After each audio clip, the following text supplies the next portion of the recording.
हर साल की वही कहानी। नया साल शुरू होता है, बड़े बड़े वादे किए जाते हैं और फिर कुछ ही हफ्तों में सब कुछ पहले जैसा हो जाता है। अगर ये कहानी कुछ जानी पहचानी लग रही है और इस बार वाकई एक ठोस प्लान की तलाश है, तो अगले कुछ मिनट बहुत कीमती होने वाले हैं। ये सिर्फ एक प्लान नहीं, ये एक ऐसा ब्लूप्रिंट है जो अगले 9 महीनों में सब कुछ बदल सकता है। जरा याद कीजिए, जनवरी में क्या सोचा था? यही ना कि 2026 वो साल होगा जब सब बदल जाएगा, जिंदगी एकदम पटरी पर आ जाएगी। और अब क्या वाकई कुछ बदला है? देखिए, ज्यादातर लोगों के लिए जवाब होता है नहीं। आदतें वही हैं, टाल मटोल वही है। लेकिन आज यहाँ होना अपने आप में एक सबूत है कि उम्मीद अभी बाकी है।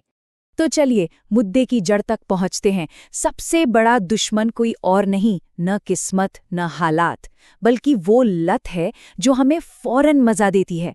मतलब इंस्टेंट ग्रेटिफिकेशन। सोशल मीडिया को बस स्क्रॉल करते जाना, एक के बाद एक वीडियो देखते जाना। इससे दिमाग को बिना मेहनत किए खुशी पाने की आदत पड़ गई है। और असली प्रॉब्लम यहीं से शुरू होती है। पता है, यूनिवर्सिटी ऑफ कैलिफोर्निया की एक स्टडी क्या कहती है? वो ये कहती है कि एक बार ध्यान भटकने के बाद वापस पूरी तरह से फोकस करने में औसतन 23 मिनट लगते हैं। अब जरा सोचिए, अगर दिन में सिर्फ 10 बार भी ध्यान भटका तो करीब करीब 4 घंटे बर्बाद हो गए, वो भी सिर्फ वापस फोकस में आने के लिए। ये वो घंटे हैं जो किसी सपने को हकीकत में बदल सकते थे। तो इस बदलाव का रोड मैप क्या है? हम इन 6 हिस्सों को एक एक करके समझेंगे, अपने सबसे बड़े दुश्मन को पहचानने से लेकर एक ऐसी सोच बनाने तक जिसे कोई तोड़ ना सके। तो चलिए शुरू करते हैं। सबसे पहला और सबसे जरूरी कदम है एक मकसद, एक पर्पस। ये सिर्फ एक गोल सेट करना नहीं है, बल्कि ये खुद के साथ एक पक्का सौदा करने जैसा है। देखिए, जब तक ये साफ साफ पता नहीं होता कि जाना कहाँ है, तब तक जिंदगी हमें कहीं भी ले जाती है। तो अभी इसी वक्त एक कागज पर या फोन के नोट्स में ये कॉन्ट्रैक्ट लिखिए। मैं अपना नाम, ये संकल्प लेता हूँ या लेती हूँ कि 31 दिसंबर 2026 तक मैं अपना बिल्कुल साफ लक्ष्य हासिल करके रहूंगी, और इसके लिए जो भी कीमत चुकानी पड़े मैं तैयार हूँ। ये कोई मामूली लाइन नहीं है, ये खुद से किया गया एक वादा है। और ये सिर्फ कहने की बातें नहीं है, इसके पीछे साइंस है। रिसर्च ये बताती है कि जो लोग अपने लक्ष्य को लिख लेते हैं, उनके उसे हासिल करने के चांसेस 42% तक बढ़ जाते हैं। सोचिए, सिर्फ लिखने के एक छोटे से एक्शन में कितनी बड़ी ताकत छुपी है। ये जो पूरा सफर है, ये 3 हिस्सों में बटा हुआ है। पहला फेज अप्रैल से जून तक, ये है मेंटल प्यूरिफिकेशन, यानी मन की सफाई का। दूसरा फेज जुलाई से सितंबर, ये है स्किल मास्टरी, यानी किसी एक हुनर में महारत हासिल करने का। और तीसरा अक्टूबर से दिसंबर, ये है मास्टरमाइंड और एक्सपेंशन, यानी उस हुनर को दुनिया के सामने लाने का। चलिए अब पहले फेज को थोड़ा गहराई से समझते हैं, मेंटल प्यूरिफिकेशन। ये अप्रैल से जून तक चलेगा और सच कहूं तो ये शायद सबसे मुश्किल फेज है। क्यों? क्योंकि इसमें उन सभी चीजों को छोड़ना है जिनकी हमें लत लग चुकी है, जो हमारी एनर्जी को धीरे धीरे खत्म कर रही हैं। इसके 3 मेन स्टेप्स हैं। पहला, इंस्टेंट ग्रेटिफिकेशन से डिटॉक्स, मतलब उन चीजों से दूरी बनाना जो फौरन खुशी देती हैं, जैसे फालतू में सोशल मीडिया स्क्रॉल करना। दूसरा, शिकायत करना बंद करना, इससे दिमाग प्रॉब्लम पर नहीं सॉल्यूशन पर फोकस करना सीखता है। और तीसरा, अकेलेपन की ताकत को समझना, क्योंकि जितने भी बड़े आइडियाज होते हैं ना, वो हमेशा शांति और अकेलेपन में ही पैदा होते हैं। अच्छा, अब आते हैं दूसरे फेज पर, जो जुलाई से सितंबर तक चलेगा, स्किल मास्टरी। पहले फेज में जब दिमाग की सारी गंदगी साफ हो गई, तो अब उस खाली जमीन पर कुछ नया और कीमती उगाने का टाइम है। यहाँ हमारा मकसद है किसी एक स्किल को इतनी अच्छी तरह सीखना कि दुनिया को हमारी जरूरत महसूस हो। आज के ज़माने में 3 स्किल्स ऐसी हैं जिनकी डिमांड बहुत ज़्यादा है। पहली है कॉपीराइटिंग, यानी इतना असरदार लिखना कि लोग एक्शन लेने पर मजबूर हो जाएं।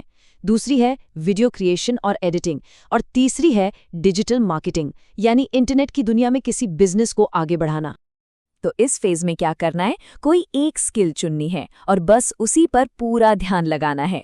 दूसरा स्टेप है भूत की तरह काम करना। इसका मतलब है कुछ महीनों के लिए दुनिया से कट जाइए, गायब हो जाइए और सिर्फ अपने काम पर फोकस कीजिए। और तीसरा, टाइम मैनेजमेंट के लिए पोमोडोरो टेक्निक का इस्तेमाल कीजिए। ये पोमोडोरो टेक्निक मतलब 25 मिनट काम और फिर 5 मिनट का ब्रेक। सुनने में बहुत सिंपल लगती है ना, लेकिन रिसर्च बताती है कि इससे प्रोडक्टिविटी 40% तक बढ़ सकती है। ये छोटी सी आदत नतीजों में बहुत बड़ा फर्क ला सकती है। और अब हम पहुंच गए हैं तीसरे और आखिरी फेज पर, मास्टरमाइंड और एक्सपेंशन। ये अक्टूबर से दिसंबर तक चलेगा। ये वो वक्त है जब सारी मेहनत का फल मिलना शुरू होगा।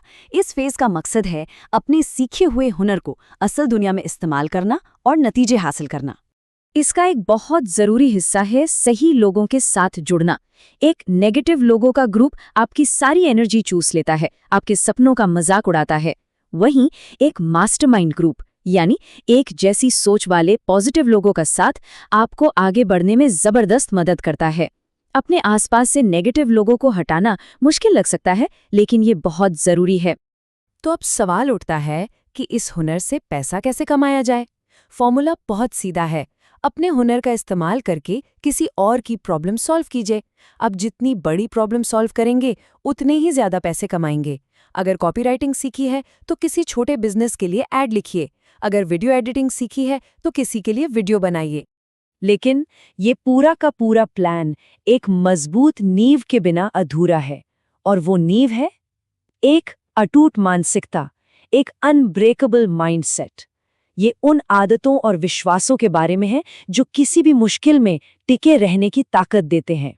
थॉमस एडिसन की ये बात बहुत कुछ सिखाती है। उन्होंने ये नहीं कहा कि मैं 10,000 बार फेल हुआ। उन्होंने कहा, मैंने बस 10,000 ऐसे तरीके ढूंढ लिए हैं जो काम नहीं करते हैं। बस यही सोच का फर्क है जो कामयाब और नाकामयाब लोगों को अलग करता है। फेलियर दुश्मन नहीं है, वो एक टीचर है। इस माइंडसेट के 3 मजबूत पिलर हैं। पहला, हर असफलता को एक सबक की तरह देखना। दूसरा, रोज छोटी छोटी जीत हासिल करके अपना कॉन्फिडेंस बढ़ाना, जैसे हर दिन एक छोटा सा टारगेट पूरा करना। और तीसरा, रोज ग्रैटिट्यूड यानी शुक्रगुजारी की प्रैक्टिस करना उन चीजों के लिए जो हमारे पास पहले से हैं।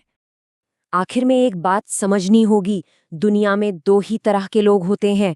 एक वो जो सिर्फ बातें करते हैं, बड़े बड़े प्लान बनाते हैं और सपने देखते रह जाते हैं, और दूसरे वो जो काम करते हैं, जो उन प्लान्स को हकीकत में बदलते हैं, चाहे रास्ते में कितनी भी मुश्किलें क्यों ना आएं। तो अब सवाल ये है कि इनमें से कौन बनना है, बातें करने वाला या काम करने वाला। प्लान सामने है, रास्ता बिल्कुल साफ है।